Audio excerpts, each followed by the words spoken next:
గారిని ఇప్పుడు మాట్లాడవలసిందిగా రిక్వెస్ట్ చేస్తున్నాం to convey his best wishes to the team. Hello అండి అందరికీ. నేను మా బాస్ ఇదే ఫస్ట్ టైం అనుకుంటా. అంటే వేరే ఫంక్షన్ ఇలా ఫస్ట్ టైం.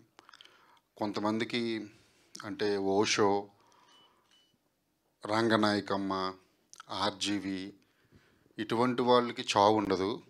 ఎందుకంటే చచ్చిపోతారు, ఏదోలా చేస్తారు. కానీ వాళ్ళకైతే కొన్ని అంటే ఇప్పుడు మనం హిస్టరీ క్యారెక్టర్ని చాలా వాటిని ఎలా అయితే మాట్లాడుకుంటున్నాము ఇప్పటికీ, అలాగా వాళ్ళ క్యారెక్టర్ని వాళ్ళ ఫిలాసఫీని కొన్ని వందల సంవత్సరాలైనా మాట్లాడుకుంటూనే ఉంటారు. ఇంకెక్కువ అవుతుంది అప్పటికి. సో అంటే ఆయన గురించి చెప్పే అవకాశం ఇప్పుడు రాలే కాబట్టి చెప్పా. మేమేమి ఎప్పుడు చాలా మాట్లాడుకుంటూ ఉంటాం. నేను అనేది సార్ అదే చెప్తున్నాను సార్, మీరు ఉన్నా పోయినా మీది మేము మాట్లాడుకుంటూనే ఉంటాం సార్ అని నేను అంటే అంటే నాకు ఈ అవకాశం ఎప్పుడు సార్ సార్ నాకు రాలేదు సార్ ఇది అవకాశం, అందుకే నేను చెప్తున్నా.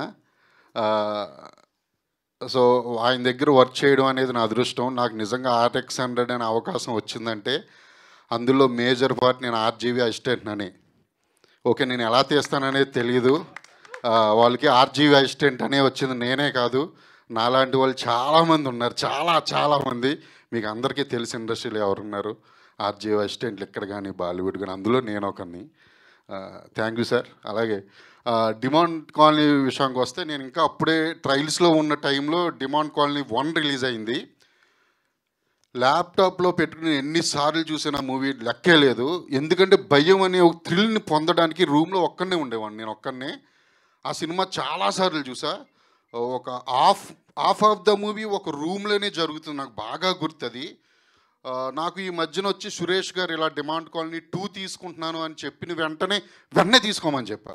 ఎందుకంటే నాకు 1 నేను పెద్ద ఫ్యాన్ని, నిన్న కూడా అదే చెప్పాను నేను. వెంటనే తీసుకోండి, ఎవరంటే సేమ్ డైరెక్టర్ అయినప్పుడు ఆబ్వియస్లీ అదిరిపోతుంది, తీసుకోండి అని చెప్పా. తీసుకున్నారు. అలాగే నేను ఆ మూవీ కూడా చూసా. నిజంగా అంటే డైరెక్టర్ తాలూకు ఇమాజినేషన్ అనేది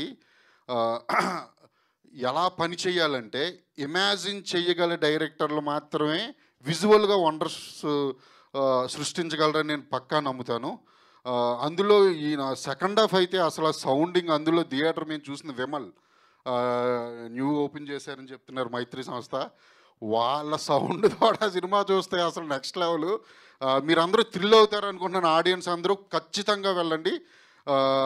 డిమాండ్ కాలనీ ఎంత పెద్ద హిట్ అయితే అయ్యిందో, ఈ 2 అంతకన్నా పెద్ద హిట్ అవ్వాలని కోరుకుంటున్నాను. ప్రియా భవానీ శంకర్ యాక్టింగ్ ఎరగదీశారు. అండ్ డైరెక్టర్ అజయ్ ముత్తు ఆయన పేరు, ఆయన కూడా చాలా బాగా చేశారు. మిగతా ఆర్టిస్టులు అందరూ చాలా బాగా చేశారు.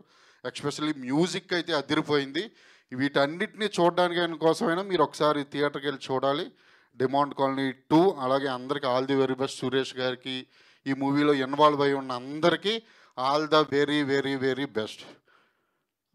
మిమ్మల్ని ఇదే ఫస్ట్ టైం లాస్ట్ క్షమించేసాం, మళ్ళీ క్షమించాం మేము. లాస్ట్లో చెప్తా. అయ్యో, ఇంత సస్పెన్స్ నాకెందుకు సార్? Thank you.